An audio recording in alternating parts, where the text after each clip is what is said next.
Welcome to the podcast, How to Be Well and Strong. I'm your host, Jacqueline Genova, and I'm excited to have you join me as I speak with some of the leading figures in the fields of wellness, integrative medicine, and mental health, as we discover what it truly means to be well and strong in both body and mind. Get ready to be empowered, inspired, and motivated about being an advocate for your own health. Welcome back to another episode of the show, everyone. Today we are speaking with Dr. Becky Lee about one of the most important yet often overlooked elements of the cancer healing journey, and that is the recovery process. Dr. Becky Lee is a board-certified and licensed naturopathic doctor in Ontario, Canada, a certified cancer coach and a cancer thriver of over 27 years with a special focus on post-treatment recovery. She understands the needs of cancer survivors intimately and is passionate about helping women thrive beyond cancer. She's also a proud mom of 3 beautiful girls and is committed to living a purpose and intention-filled life. Dr. Becky, welcome to the show. Super excited to talk to you today. I'm incredibly excited for our conversation, but I first just wanted to say thank you again for all of the wonderful work that you do in this space. I'm so grateful to be spending this time with you, and I'm excited to share just a bit of your expertise with listeners. Oh, thanks so much. I don't know how our world kind of collided and we ended up meeting, but I always see it as such a blessing that we did, for sure. I'm very grateful for you. And there is so much to discuss within the realm of naturopathic oncology. It's obviously something that's very close to my heart and one of my passions. And as I had mentioned, we're going to be specifically focusing on the recovery stage for cancer patients. But can we set the stage a bit for listeners? Could you explain at a high level what exactly is naturopathic oncology and how does that approach differ from conventional oncology? That's a really good question, I think. And I know that you know my story too. So I'm a cancer survivor myself too. And I went through the process of sort of, being treated by the conventional world as well. And I'm super thankful for my oncologist.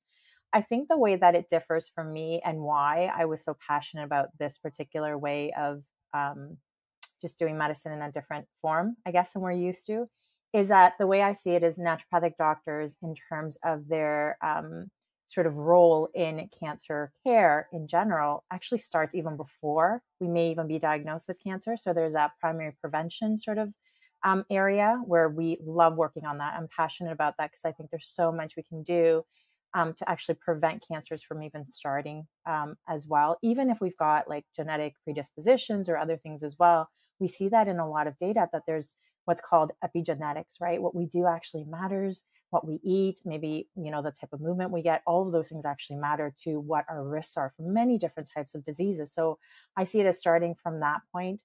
We also do a lot of support around, when people are getting conventional treatments too.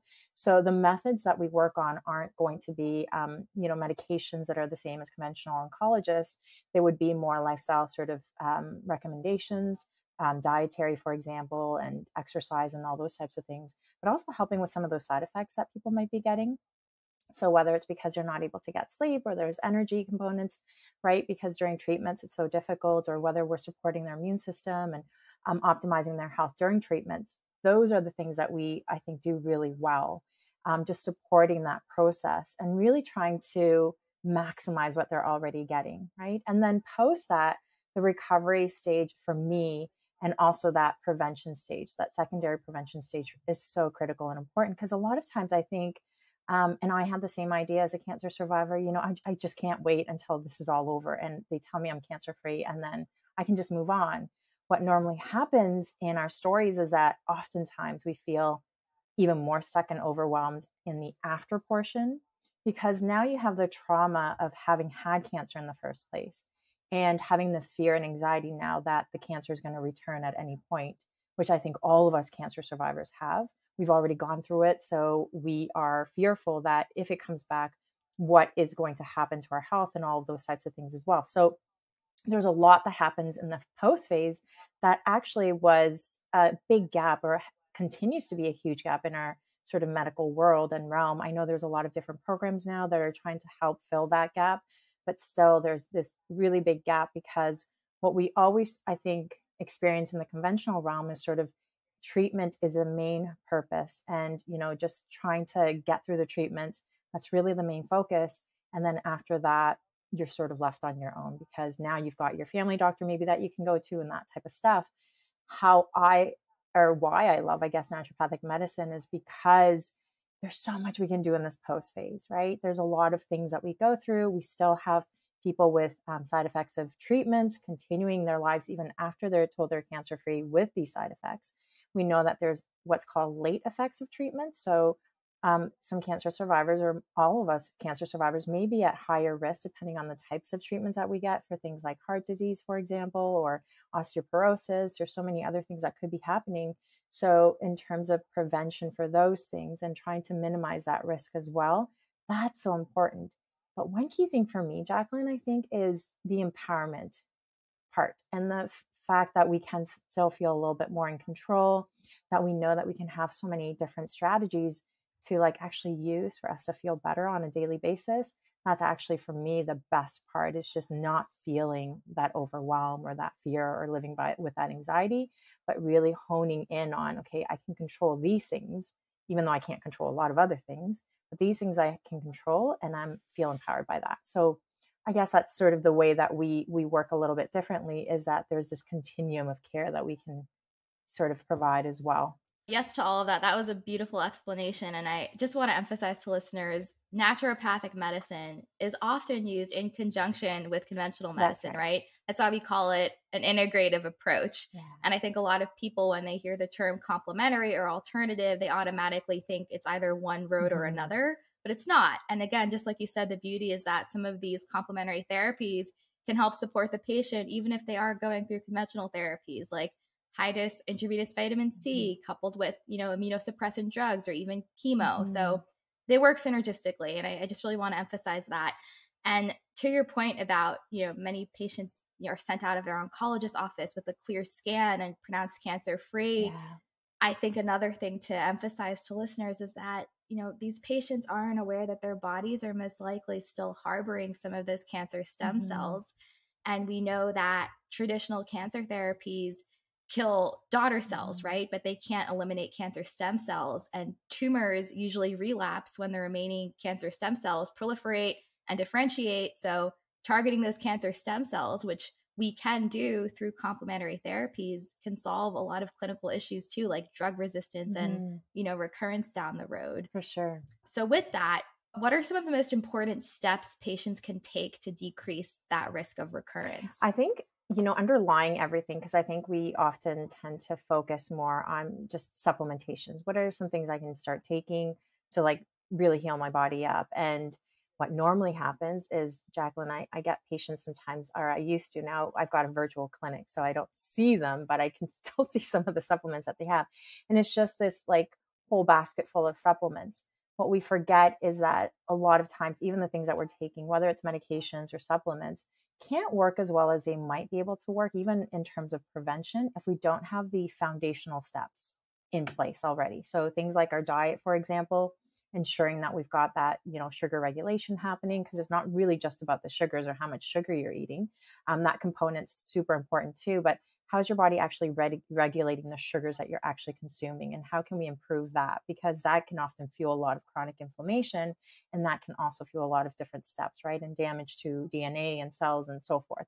So those components. So diet would be movement and exercise. I'm going to interrupt you there and use this as a quick segue, because I did want to touch on diet, and you walked right into it. What is the optimal diet for a cancer patient? And obviously, there's a lot of controversy in this area, right? Because I feel like once someone's on one train, they're on it, they're not getting off. But I think it's really important to also emphasize that different cancers respond to different types of diets, right? Everyone is unique. Everyone needs their own personalized plan. So there's not one thing that works well for everyone.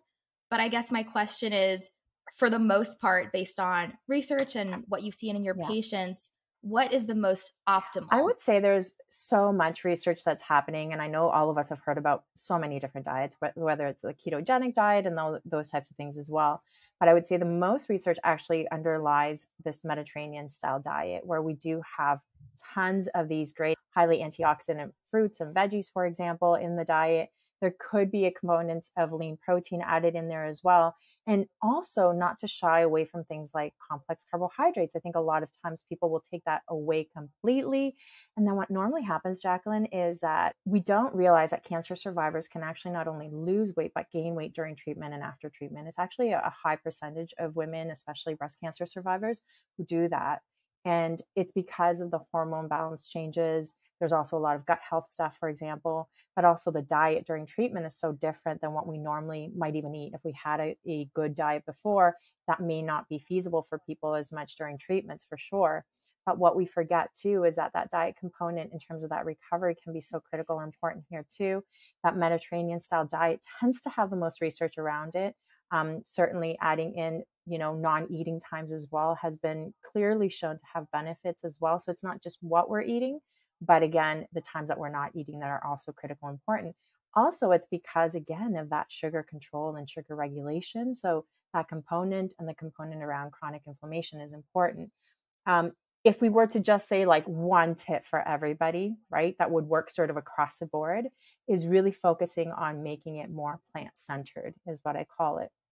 Because out of all the diets, if you look at all the diets and you were to cross comparison all of them, that is one key component that it sort of underlies a lot of different diets.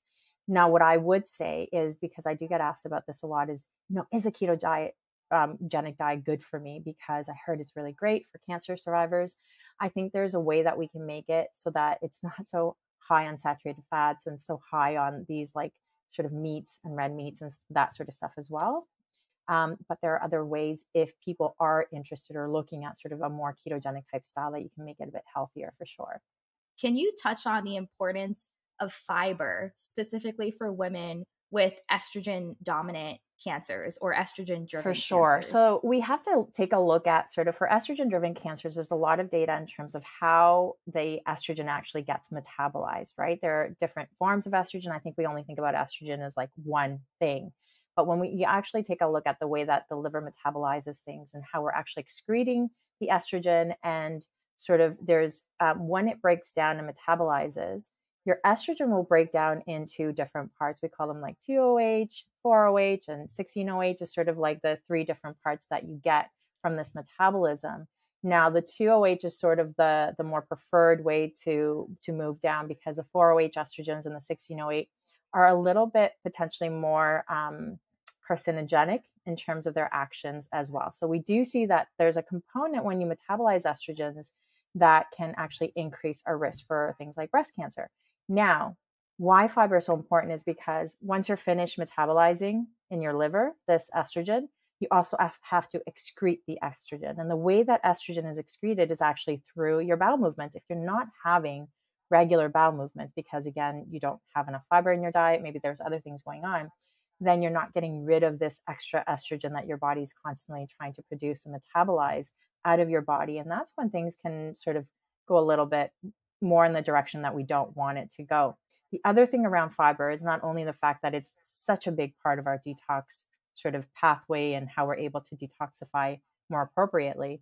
The other thing is that fiber actually can help with that sugar regulation component and that chronic inflammation component too. So there's so many different components where fiber actually comes in and tries to help and reduce our risk for different types of cancers or pathways in which cancer cells could start growing or, and metastasizing, all of that type of stuff as well. So it's really complex in terms of all of the things that it can do. But I think those are some key things as to why we want to start focusing on that fiber. We want to ensure that, again, we're detoxifying properly and we're helping our bodies do that. We want to make sure that we're decreasing that chronic inflammation, because that's really key in a lot of disease processes. And then that sugar regulation component, again, being so critical and important, because insulin resistance, or when you're not able to regulate sugar, is sort of what fuels a lot of things to happen after that. It's that chronic inflammation that happens from that. It's the fact that there's a lot of blood sugars sort of distributing in your blood stream that shouldn't be there, and all those other things, and then hormonal imbalances and so forth. So a lot of things can sort of feed off from that. So that's one of the ways that we can start to minimize those risks as well. That makes sense. And side question Hmm. on that too. What are your thoughts on fruit consumption? Okay. So I feel like this as well is a very nuanced area. And again, there's certain fruits that have more quote unquote sugar than others, Hmm. right? So maybe we shouldn't be necessarily consuming too many mangoes, for Hmm. example. But fruits like blueberries and the pectin in green apples are shown to be chemoprotective and helpful against fighting cancer Yeah. cells. So what are your thoughts That's on such a that? good question, Jacqueline, because I think a lot of times the first thing that we're told as cancer survivors is you got to get off of all sugar. That means any sugar anywhere, as well as fruits. What we do see in data, and I've been doing a lot of deep diving into this because I'm like, is there any proof that we can see that fruit consumption itself is a risk for things like cancer? And to be honest, there's not data to really show that. What you're seeing is the same thing that I'm seeing, is that most of the data is showing us there is this sort of synergistic way that not only the sugars in the fruit, but the fiber in the fruit, antioxidants and bioflavonoids, all of those things are working synergistically in a beautiful way to actually help our body heal better, to help optimize our sort of immune system and all those other things too. There's a lot of components in the fruits that we're eating, not just the sugar, that actually could be helpful for our health. Now, for people that are worried about sugar regulation issues because of the fact that they're a bit higher in sugar, things like mangoes, for example, or watermelon, the other component to really think about is what else are you eating on a normal day? What are the combinations that you're having with that type of food? So we do know through data that, for example, if you were to have something sweet right after your meal, or if you were to combine it with something like nuts or some other type of protein or healthy fat, that sugar regulation component, or the way that your blood sugar rises, actually is stunted more. So you've got a better blood sugar regulation as well as insulin response too. So it's not a clear cut question of, should we be eating that because it's a lot of sugar? Well, yes, but there's also so Yeah. many other things to that fruit as well. So yeah, Yeah. my recommendation is always, we can still have that fruit. There's so many health components that are really beneficial for us, but maybe we start thinking about combinations and timing. I'm so glad you mentioned that. And again, there's no clear-cut answer, right? And we know there's some folks who think that if you completely restrict Mhm. all sugar, all glucose from your diet, that's the way to go to kill your Mhm. cancer. But again, cancer cells are smart, Yes. right? They adapt to different environments. So if there's no glucose, if someone could actually cut off all Mhm. glucose, they'll feed on glutamine, correct? I think that's their Yeah, secondary, I like mean, most optimal fuel yeah. source. There's so many different ways that they can start to bring in fuel for themselves. That's a hard part about cancers, is I don't think we've actually figured out exactly all of the ways that they could potentially bring energy to themselves, because they also produce a lot of blood vasculature around them, right? So whatever way that they can get that Yep. energy, whichever way that they can start growing, they will try and do that. That's the hard part about cancer cells, is that they're just so smart in a way, and so when given the chance, they will try and fuel themselves in whichever way they can, really. But yeah, there's a lot of data around sort of Right. what mechanisms they might use to do that. And it does feel more complex for sure. And I did hear, again, we won't get too Yeah. complex, but I did hear that the body could also initiate gluconeogenesis, which for listeners is the synthesis of new glucose from non-carbohydrate precursors. So there's always ways, and Always again, ways. they're very Yeah, smart, right? So it's not one for clear-cut path. sure. For sure. Awesome. Well, again, we could spend a Mm. whole other episode just on the nutrition Yes. aspect, but with that, what are some of the physical components in the recovery process? Maybe let's chat about exercise and lifestyle strategies, and Sure. other practices that are really Yeah. helpful. So when I think about cancer recovery, or when I work with my patients around cancer recovery, we're looking at a few things here. For sure, we want to focus on diet. I think dietary things are really critical and important, but it's also critical and important to know sort of what types of foods actually cause havoc to your body too, because we want to avoid those. So I think a lot of times we talk about the foods that we should be eating, but there's also these foods that we should be trying to avoid as much as possible. So things like alcohol, for example, I think a lot of people don't actually realize the potential impact of alcohol. It's become such a societal norm for us to have alcoholic drinks. And it's, for the most part, I think to do it in moderation can be okay. But we did have recommendations that have changed here in Canada because of the research around alcohol and potential risk for cancers and other diseases, where now the recommendation has come down to 0 to 2 a week. And that's a huge change from what they had before. I think it was like 1 to 2 a day type of thing before. So again, and maybe at the least 3 to 4 a week, but we've never gone down this low in terms of that recommendation. And we know it's because of the potential impacts here that we see in a lot of research. So there are those types of things that could potentially cause havoc to your body. We're also looking at things like processed foods. A lot of time, Jacqueline, I don't know if you grew up in this era where it was like, all no sugar, no fat type of foods were starting to come out, right? Fat-free, sugar-free foods. And the way that they packaged them made you feel as though, okay, you're doing something good for your health just to buy these processed foods that now have this, no sugar, no fat sort of type of labels. The thing about processed foods is, irregardless of if it's no fat or no sugar, there's usually other things and other components in them that could actually cause more issues for us, including that chronic inflammation again. And so if it's processed, we just want to avoid and decrease as much as possible. So we talk about a lot of those things as well. Obviously, really, honing in on those plant sources is such a great idea too. One thing I would have to say, because this is something that I see a lot, is a lot of the women that I work with, you know, really get disappointed and upset because now they're gaining all of this weight that they didn't think or weren't told that they were going to be gaining after treatments, because a conversation is usually around eat as much as you can during treatment so you don't lose weight, right? The issue with that is we're tending to get information around the wrong types of foods to eat during treatments. And then post that, we're continuing that type of diet sometimes. Or there have been so many different changes, like hormone changes, for example, that cortisol or stress impact is really huge. And what we're told through sort of these diet plans is you don't have any complex carbohydrates, for example. And so a lot of the women that come to see me around sort of weight issues post treatments, and I bring this up only because I know, Jacqueline, for the most part, a lot of women did not know this was a possibility.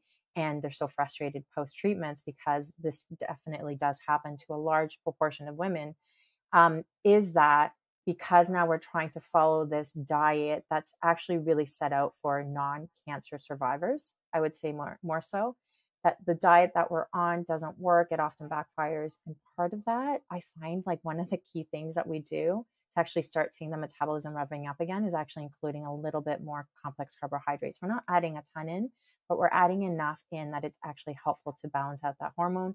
And also key to that is when you've been through a stressful situation, you're now trying to cut all of these calories. That calorie cut is actually really detrimental to your metabolism. Your body is thinking you're just trying to starve it on a consistent basis. It may work for people that maybe haven't gone through treatment and all that trauma and stress and all that kind of stuff as well. And for most people, I would say that that type of diet isn't a long-lasting type of diet anyways. But when you've gone through tons of stress and all of those things, that is not an ideal type of diet. And so that's been one of the frustrations for me, is that we're constantly told that, you're just eating too much and you're not exercising enough, but there's so many other components around that. So diet is going to play a key part, certainly movement and exercise. What we do know, especially for women, is, and if you've got breast cancer, and even if you didn't have breast cancer, but you had some treatments and now you're in what we call forced menopause, where it takes you through that shift a lot quicker. One of the issues around that too is the fact that you may have a lot of different sort of menopausal type symptoms as well. Now, movement and exercise and all those things are actually going to be really critical, especially for things like preventing osteoporosis, which all of us women after menopause will be at higher risk for anyways, and heart disease. So we're not looking at it only for that cancer prevention or cancer sort of, recovery aspect. We're looking at how can we optimize everything else for our bodies so that as we're aging, we feel great, right? That's also part of that whole thing. So exercise is really key too, on a regular basis as much as possible. And we don't have to overdo it. If the research is really clear on the fact that even a 30-minute walk every day for 5 days to 7 days a week can be really impactful in terms of our cancer prevention and recovery goals. So we don't have to go to the gym and always pump iron and all that kind of stuff. It doesn't have to be complex, but weight training or strengthening is also critical too. So we've got this component of, we need to get movement in and also some weights in there too for our bone health. I'm a huge walker myself. And again, I think the irony is that many women have this perception that they need to go all out at the gym, do these high intensity interval workouts every single day. but like you touched on before, it puts a lot of stress on the Yeah. body, right? Increases cortisol. That leads to insulin resistance itself. So it's just this It's a cycle. And, cycle. moderation is truly key. Exactly. And really Yeah, it understanding where is. your body might be right now. If you've got that higher cortisol sort of, symptomology, then we do want to try and minimize the cortisols and how stressed you are, but also increase what I call stress resiliency is really just about we're going to be facing stress throughout our lives, but how we respond to that, we can change. So really working on that. I work on that on a Yep. daily basis, Jacqueline. I love that. But yes. I love that. And that's where our power lies, Yes. right? Our response. And beautiful segue into my next Yeah. question for you. So we touched on the physical components. Can you share with us your thoughts on the significance of the mental and emotional components? And I know you touched on epigenetics before. Yeah. Love that area. And for listeners, again, that's essentially how lifestyle and nutrition affect the expression of our genes. Yes. So what are your thoughts on some of those, I guess, important practices when it comes to healing and maybe some modalities that you found helpful in addressing some of those key aspects? Sure. I think the mental emotional part is one part that a lot of us tend to forget about, or maybe it's just not discussed too much. But that's the part that actually helps to fuel us to move forward, I think. And also, it really helps with that cortisol regulation as well. So that mental emotional component. I think from the moment that you're diagnosed with cancer and somebody tells you you've got cancer, your cortisol levels are already heightened by that moment if they weren't heightened before. I'll tell you, a lot of my patients will say, I was going through a lot of stressful things right before my diagnosis. So you've already had this sort of higher level of stress in your life. Now you've got even a heightened level of stress because of this diagnosis and all the treatments and everything else that you're going through. So it is a highly stressful, what I call a traumatic time for a lot of people, not only, just from the diagnosis on, but even post that. So that part of your recovery is going to be really important to try to reel in some of those sort of emotions and things that hang over. What I do have to say for myself too, because I know when I was diagnosed, it was like I literally, Jacqueline, thought this is it for me at 16. Yeah, you were 16. That's I crazy. remember actually falling down on the ground because that's what I'd seen in movies, right? People were diagnosed with things like cancer and they would be wailing or falling down on the ground and crying. And that sort of like I fell on the ground and I was trying to just understand what this all meant for me. And it was just so difficult to like try and swallow that because we had gone through such a stressful situation with my mom. She had a brain tumor.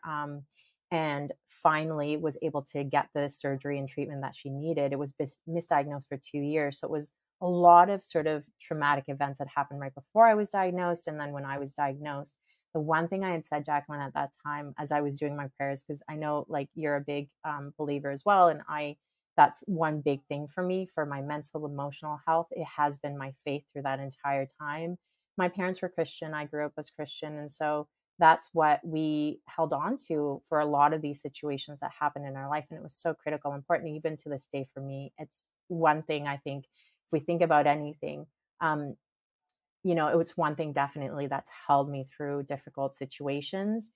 But in that particular moment, and I think a lot of cancer survivors probably can relate, when you get a cancer diagnosis, you are thinking that this is it. This is going to be it for myself. And you're just sort of prepping yourself for that almost in a way. And so for me, it was more odd for me to just be told, well, you know what, the surgery went really well and now you're cancer free. Like what is happening right now? Because this entire time you're sort of, worst case scenario prepping.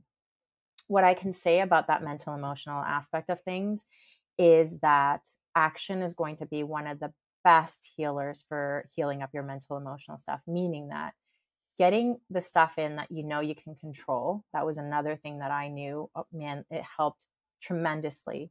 It was the exercise I started to focus on. It was my diet I started to focus on. I had no idea what I was doing at the time, obviously, and neither did anyone around me. We were just trying to, figure it out on our own. We didn't have internet. I think it was dial up. So I didn't really have a lot of access. It was a lot of reading at the library and all that kind of stuff for me at the time. But what I would say is focusing on the things that you can absolutely control, because, anxiety is such a big part of this whole process. And the way that we can kill some of that is actually really focusing on taking action on the things we have control over today, taking every day as it comes. If we think about the future, you're thinking about things that have not happened yet and may not ever happen, right? And so we can't live in that space. You can't live in the past where, well, what if this had gone differently for me? So we can't live there because we also can't control that. So today is sort of the only place we can live in. And part of that empowerment and trying to live that purpose for yourself is figuring out, what is it today that I can do for myself today to either like be of service to somebody else or myself, or do something that I absolutely love, or it brings me joy or brings other people joy. So things that are really positive that you can focus on is so great. And it was so helpful for me. I know prayer and meditation was really helpful for me. We have a lot of data around meditation as well for people in terms of that realm and how it can help. And I just want to say, meditation doesn't have to be, and I never was able to do this, us sitting down in one space. It honestly never worked for me. My mind doesn't work that way. The way I meditate, or I think I get into mindfulness, is actually really focusing on one moment every day that I can take and grasp. Like I literally hold on to that moment, whether it's my kids now doing something, or, whether it's a beautiful day and I'm looking at the way that the wind's, blowing the leaves and all that type of stuff. That mindfulness of just being in that moment. Because how many times in a day do we actually get to do that? Of just like literally 10 seconds or more. If you've got more minutes, then that in itself, I think, is meditation, because I'm not thinking about anything else. I literally am just thinking about how beautiful this moment is. And so really honing in on that as well, I think, is so critical and helpful. We do know that things like binaural beats can definitely help. And Jacqueline, I don't know if you knew about those ones, but I know it's been helpful for my patients just to help bring down that cortisol, but also with sleep and those types of things as well. So there's a lot of different modalities for sure. And everyone just has to try something to figure out what works. But for sure, taking action and trying to live in the moment has been critical for me, for sure, as a cancer survivor. And I see it's really important for others as well. I couldn't agree more with literally every single thing you said. I was like, yes, yes, and yes. I do have this app called Brainwave for the binaural beats that I use honestly before I'm about to like jump into a meeting or even a podcast episode where I want to be focused. And they have so many awesome settings on relaxation or focus. So I am a huge fan of that. And everything you said about mindfulness and being in the present, that's applicable to obviously not only cancer patients, but everyone. Sure. It's something that I myself am working on, because we could just be sitting there and not actually even really there, with your friends, or if you're sitting outside and your mind, it looks to the future, it looks to the past. And the sooner people can, get a grasp on it and start including those practices like meditation and prayer, it really does change a lot. And it also made me remember something. My dad told me a while ago that our future is God's past. And I love that, because it has brought just so much peace, right? And recognizing that he guides our steps. He already knows everything that's going to happen. He knows all of the choices we're going to make. And if we just trust that he is sovereign and he works all things for good, it changes the way you live your life. And again, that's something that I have struggled with. I'm definitely getting, better on that route, but I just remind myself of that anytime I feel anxious, and it automatically just puts my body in a relaxed state. That's so nice. I love that, actually. I've never heard anyone say that before. So that's complete wisdom to me right now. But it's true. He recently got an Instagram because he loves following WellnStrong. So absolutely. Who knows where he got it from, but I'll have to ask. This has been incredible. I'm so excited to have you back on again. We can cover so many different topic areas, but where can listeners find you? So I'm on Instagram and TikTok and Facebook as Thrive ND or Dr. Becky ND. I also have a website right now. So it's www.thrivemethodhub.com. And so they can find some stuff there. I usually try and post some blogs now monthly, and hopefully we'll be, trying to join the podcast world soon too, which Jacqueline, you're going to be part of as well. So I'm excited for that coming up soon. Absolutely. Cannot wait. And just a shout out, I love your Instagram. You have such incredible information. So I will be linking all of that in the show notes as well. And my last question for you, Dr. Becky, is what does being well and strong mean to you? This is such a good question. Well and strong for me is a process that I'm committing myself to on a daily basis to really optimize my health, whether it's mental, physical, spiritual, all of those types of things. I see it as a continuous work in progress, because I know there are moments where I may be hitting my targets. There are moments where I'm not. Maybe there's moments that I'm not feeling my best. And there are other moments that I will be feeling my best, but I'm committed to the process of getting myself to the best sort of possible health and happiness that I can. And part of that too is really following my purpose. So being well and strong for me, for myself, and even for my patients would be to really target the fact that it's a work in progress that we're committing ourselves to, but it's so worth it because at the end of it, it's kind of like we find ourselves again in so many different ways. And so, you know what? It's definitely something that I'm going to continue to think about in terms of that well and strong aspect. And I love the wording of that because I do feel that there is methods and strategies that we can get ourselves into that space as well. And the work is worth it. So that's sort of what I thought about when you asked that question. I love that. That was beautiful. Well, Dr. Becky, thank you so much for all that you do. You're such a special person. I'm so grateful for the time we had today, and I look forward to having you back on soon. Yes, for sure. Thanks for having me, Jacqueline. I hope you enjoyed this episode. If you would like to support the show, please subscribe, leave a rating, and share it with others. Be sure to visit WellnStrong.com to access notes from the show and to stay current with new content. I'm so grateful you joined me. Be well and be strong.